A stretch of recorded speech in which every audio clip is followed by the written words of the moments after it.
Welcome to my YouTube channel. मेरे इस YouTube channel पर आप सभी लोगों का बहुत बहुत स्वागत है। वेरी वेरी गुड इवनिंग और नमस्कार। आज हमारा नेक्स्ट सेशन मैं फिर से आपके सामने लेकर आया हूं, जिसमें हम जेल प्रहरी के सारे जितने भी ओल्ड क्वेश्चन पेपर हैं उनको सॉल्व कर रहे हैं और लगातार करते रहेंगे, और सारे जितने भी पुराने पेपर हैं उनको यहाँ पर हम सॉल्व करेंगे, और उसके साथ साथ जितने भी जुड़े हुए उससे फैक्ट हैं उनको भी इस वीडियो के लेक्चर में हम डिस्कस करने वाले हैं।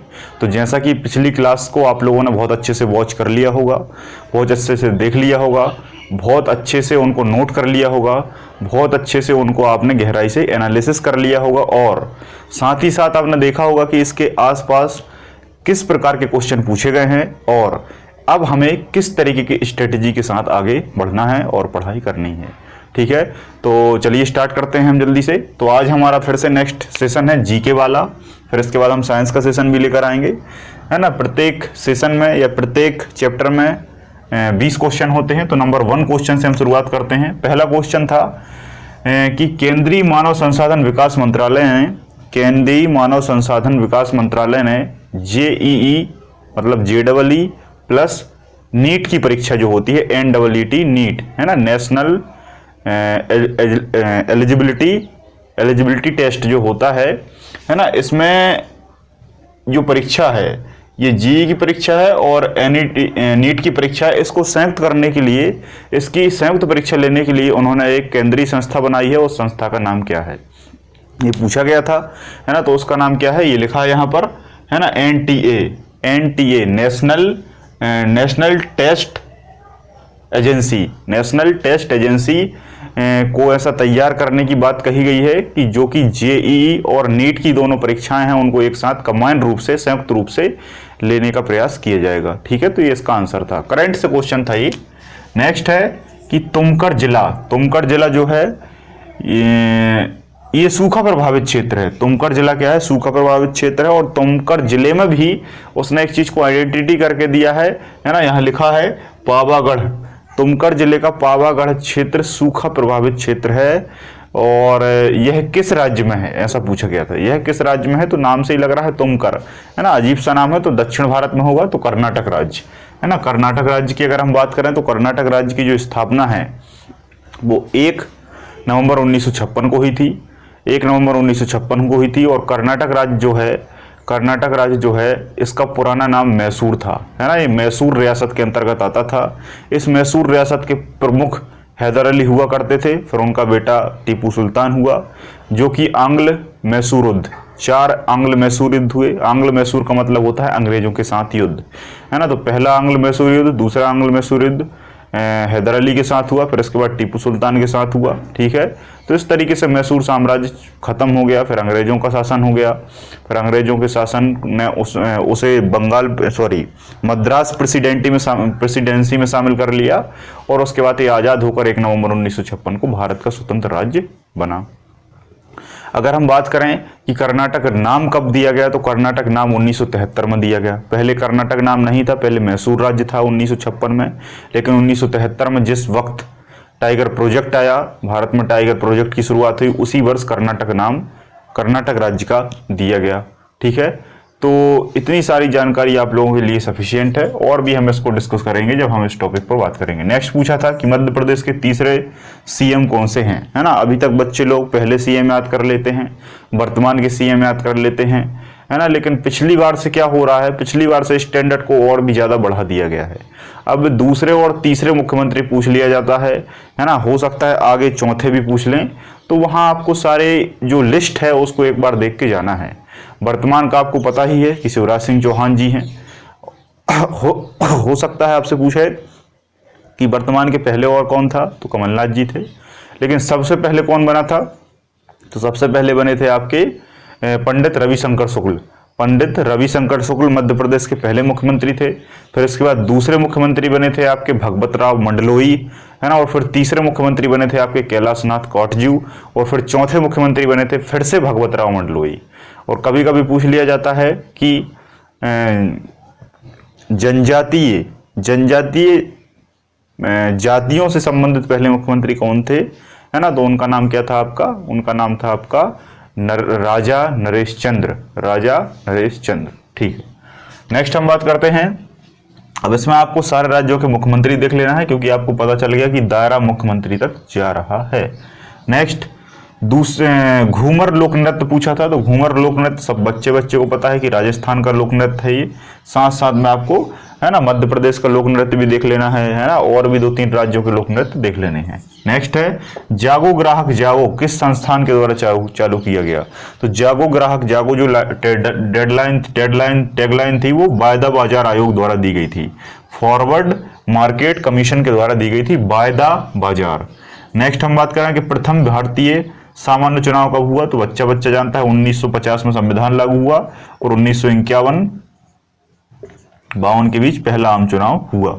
नेक्स्ट बात करें एमपी के सिरोंज शहर, सिरोंज आपको पता है तहसील है विदिशा जिले की, तो एमपी के सिरोंज शहर किस भूकंपीय क्षेत्र के अंतर्गत वर्गीकृत किया गया है?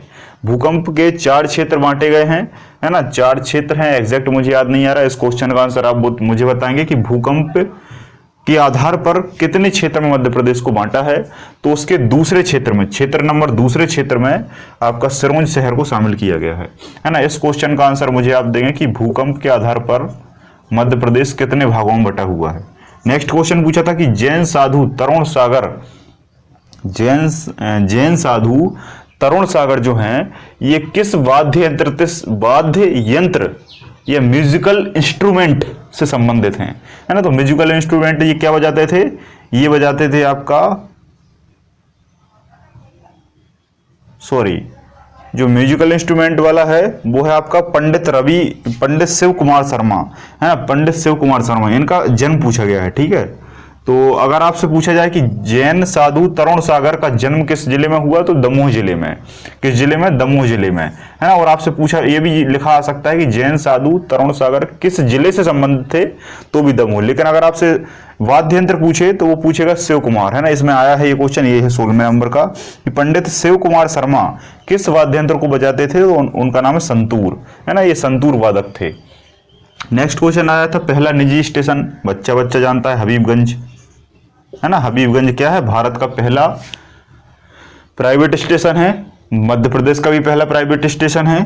पीपीपी मॉडल पर इसको आधारित करके बनाया गया है, प्राइवेट पब्लिक पार्टनरशिप प्रोग्राम के आधार पर इसे बनाया गया है। पीपी के बारे में मैंने सेपरेट वीडियो डाल दिया है करंट में, उसमें आप जाकर पूरा पीपी के बारे में पूरी जानकारी मैंने डिटेल से समझाई है ना। इसके बाद अगर हम बात करें तो ये जो प्राइवेट स्टेशन है, ये प्राइवेट स्टेशन को बंसल ग्रुप को दिया गया है, बंसल ग्रुप का ठेका है और यही पूरी तरीके से इसे तैयार कर रहा है। और अब इस हबीबगंज का जो नाम है वो अटल बिहारी वाजपेयी स्टेशन हो जाएगा। ठीक है, ये भी सरकार ने कह दिया है। 10 नंबर की अगर हम बात करें कि जापानी औद्योगिक टाउनशिप कहाँ स्थापित की गई है? जापानी उद्योग टाउनशिप कहाँ स्थापित की गई? तो सीधा सा क्वेश्चन है, जहां भी उद्योग दिख जाए तो आप समझ जाना कि उद्योग मध्य प्रदेश में सर्वाधिक एक ही जगह है, जिसका नाम है पीथमपुर। इसका नाम क्या है? पीथमपुर। और कई बार पूछा जाता है कि पीथमपुर औद्योगिक केंद्र किस जिले में है? तो पीथमपुर औद्योगिक केंद्र जब पूछता है तो बहुत सारे लोग इंदौर लगाने की कोशिश करते हैं, क्योंकि इंदौर के पास है, जबकि ऐसा नहीं है। तो पीथमपुर औद्योगिक केंद्र इंदौर में नहीं है, बल्कि धार जिले में आता है। ठीक है, और इसे भारत का डेट्रॉइट भी कहा जाता है ना, क्योंकि डेट्रॉइट एक शहर पड़ता है और उसमें भी सबसे ज्यादा उद्योग हैं और इसमें भी सबसे ज्यादा उद्योग हैं, तो इसलिए इसे भारत का डेट्रॉइट कह दिया। ठीक है, मंडीदीप औद्योगिक केंद्र आपसे पूछे तो मंडीदीप औद्योगिक केंद्र भी भोपाल में लगता है, लेकिन है किस जिले में? रायसेन जिले में है। समझ में आ रहा है। मालनपुर औद्योगिक केंद्र हमें लगता भिंड में है, जबकि है किस जिले में? बताइए जल्दी से, इसका आंसर आप मुझे देंगे। एक क्वेश्चन और पीएससी में पूछा गया था कि बानमोर औद्योगिक केंद्र किस जिले में है? तो मुरैना जिले में है ना। लेकिन मालनपुर औद्योगिक केंद्र सही है। मालनपुर औद्योगिक केंद्र हमें ग्वालियर में लगता है, लेकिन ये भिंड जिले में आता है। किस जिले में आता है? भिंड जिले में आता है ना। लगता ग्वालियर के पास है, लेकिन भिंड जिले में आता है। ठीक है, नेक्स्ट क्वेश्चन पूछा था कि कितनी राष्ट्रीय वार्षिक योजना अब तक लागू की गई हैं? राष्ट्रीय योजना पूछ रहा हूं मैं, राष्ट्रीय योजना तो 6 राष्ट्रीय योजना ठीक है। नौरादेही अभ्यारण्य किस जिले में है? तो बच्चा बच्चा जानता है कि नौरादेही अभ्यारण्य सागर जिले में है। ये क्वेश्चन विगत वर्षों से पूछा जा रहा है। अब नौरादेही को पूरा डिटेल से आपको पढ़ लेना है, जितनी भी जानकारी है कि नौरादेही अभ्यारण्य जो है ये मध्य प्रदेश का सबसे बड़ा अभ्यारण्य है ना, सागर जिले में स्थित है, सबसे बड़ा है। तो इसका जो क्षेत्रफल है वो पूछा जा सकता है 1194 वर्ग किलोमीटर है ना। कहीं कहीं 1200 वर्ग किलोमीटर भी लिखा रहता है ना। कई एग्जाम में 1200 वर्ग आया है, लेकिन एक्चुअल डाटा है 1194.3 के लगभग इसका है जो क्षेत्रफल है। ये सबसे बड़ा अभ्यारण्य है। एक बात याद रखना, सबसे बड़ा अभ्यारण्य नौरादेही। सबसे बड़ा राष्ट्रीय उद्यान कान्हा-किसली, सबसे छोटा राष्ट्रीय उद्यान फॉसिल राष्ट्रीय उद्यान, और सबसे छोटा अभ्यारण्य है राला मंडल अभ्यारण्य। तो इस चीज को आप बहुत अच्छे से याद रखेंगे। और राला मंडल इंदौर में पड़ता है, ये आप बहुत अच्छे से जानते हैं। नेक्स्ट, जनवरी 2018 में फ्रेंड्स ऑफ समिट का आयोजन कहाँ हुआ? ये करंट का क्वेश्चन था, उस समय का अब नहीं पूछा जाएगा, लेकिन करंट के कुछ फैक्ट आपको देखना है। तो ये इंदौर में हुआ था, friend of summit. Next, Ahilyabai के द्वारा, है ना, अहिल्याबाई के द्वारा आपको पता है, मैंने आपको इसको डिटेल बताया है। अहिल्याबाई द्वारा संरक्षित रेशम और सूते के धागे की साड़ियाँ किस नाम से जानी जाती हैं? ऐसा क्वेश्चन था कि अहिल्याबाई द्वारा संरक्षित सूती और रेशम का जो धागा है उससे बनी हुई जो साड़ियाँ हैं, जो कपड़े हैं, वो किस नाम से जाने जाते हैं? तो महेश्वर साड़ी, है ना, महेश्वर साड़ी। महेश्वर आपको पता है खरगोन में पड़ता है, और यही क्षेत्र जो था जिसे माहिष्मती साम्राज्य के नाम से जाना जाता था, जो कि दक्षिणी अवंती की राजधानी थी, है ना। उत्तरी अवंती की राजधानी उज्जैनी थी, दक्षिण अवंती की राजधानी माहिष्मती थी, उसका नाम महेश्वर हो गया। और महेश्वर घाट भी बना हुआ है, महेश्वर घाट भी बना हुआ है, और इस महेश्वर घाट का नाम अहिल्याबाई होलकर के द्वारा किया गया था, जो कि होलकर वंश की रानी थी। और होलकर वंश की स्थापना मल्हार राव होलकर के द्वारा की गई थी, ठीक है। तो इतनी जानकारी आपको याद रखना है। यही महेश्वर आपको नर्मदा नदी के तट पर पड़ता है। बहुत सारी चीज़ें और भी हैं, जब हम जिले एक एक करके पढ़ेंगे तो वहां मैं आपको पूरा डिटेल से पढ़ाऊंगा। ये क्वेश्चन मैंने आपको बता दिया है। पंडित शिव कुमार शर्मा संतूर वादक थे। नेक्स्ट क्वेश्चन की हम बात करें कि राजकीय पक्षी कौन सा है मध्य प्रदेश का? देख लो, ये पूछ लिया, राजकीय पक्षी। राजकीय सारी चीजें आपको बहुत अच्छे से पढ़ना है, क्योंकि एक ना एक चीज प्रत्येक एग्जाम में पूछी जाती है। तो राजकीय पक्षी मेरे ख्याल से सभी लोग जानते हैं कि आपके मध्य प्रदेश का दूधराज है। कभी कभी दूधराज ऑप्शन में नहीं रहता तो आप क्या लगा देंगे? Paradise fly catcher. क्या लगा देंगे? Paradise fly catcher. Paradise fly catcher actual में इसका वैज्ञानिक नाम है, लेकिन कभी कभी लिखा आ जाता है। कभी कभी पैराडाइज फ्लाई कैचर भी नहीं आता तो फिर आप क्या लगाएंगे? शाह बुलबुल। क्या लगाएंगे? शाह बुलबुल। शाह बुलबुल भी इसको कहा जाता है। कभी कभी शाह बुलबुल भी ऑप्शन में नहीं आता तो आपको क्या मिलेगा? सुल्ताना बुलबुल, है ना। शाह बुलबुल भी ऑप्शन में आ सकता है, शाह बुलबुल नहीं आएगा तो सुल्ताना बुलबुल भी आ सकता है ना। इसके अलावा इसे एक नाम से और जाना जाता है, और वो एक नाम क्या है ये आप कमेंट सेक्शन में मुझे लिखकर बताएंगे, है ना, इन सभी नामों के अलावा। तो जब वो ऑप्शन में आएगा तो आपको लगेगा अरे ये तो दूसरे राज्य का है ना, तो वो आपको सारे नाम पढ़ना है, तो उसका नाम आप कमेंट सेक्शन में मुझे बताएंगे। नेक्स्ट, एमपी के एकमात्र पाई जाने वाली कछुआ प्रजाति। मध्य प्रदेश में एक ही प्रजाति है जो कछुए की पाई जाती है, भले ही आप कहीं भी चले जाइए। उसका नाम क्या है? जियोकेलोन। जियोकेलोन एलिगेंस। क्या है? जियोकेलोन। जियोकेलोन एलिगेंस। जियोकेलोन एलिगेंस वो प्रजाति है कछुए की जो मध्य प्रदेश में पाई जाती है। नेक्स्ट, किस सरकारी संस्थान ने भारत को कृषि अवशिष्ट के परसेंट का अनुमान लगाने की बात कही है ना। जो कृषि में अवशिष्ट होता है उस अवशिष्ट के परसेंटेज को निकालने की बात कही है एक संस्थान ने, है ना। क्वेश्चन यही था कि किस सरकारी संस्थान ने भारत में कृषि अवशिष्ट के परसेंट को चेक करने का अनुमान लगाया है, तो उसका नाम क्या था? केंद्रीय कटाई अभियांत्रिकी। केंद्रीय कटाई अभियांत्रिकी प्रौद्योगिकी संस्थान, है ना, ये आंसर था इसका, ठीक है। नेक्स्ट क्वेश्चन आपसे पूछा था कि नदी के तलछट से बनी मिट्टी कौन सी होती है? नदी के तलछट से बनी मिट्टी को क्या कहा जाता है? तो आप बहुत अच्छे से जानते हैं। तलछट का मतलब होता है जब नदी बहती है तो नदी का कहीं ना कहीं निचला भाग होता होगा जिस पर नदी बहती होगी।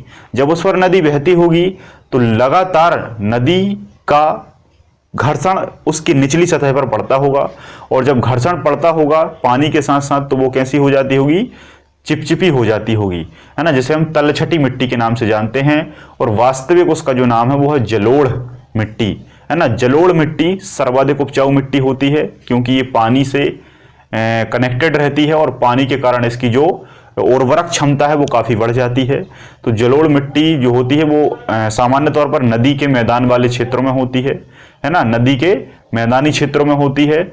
और इसी मैदानी क्षेत्रों में जब खेती की जाती है तो सर्वाधिक उत्पादन किसी भी फसल का प्राप्त किया जा सकता है।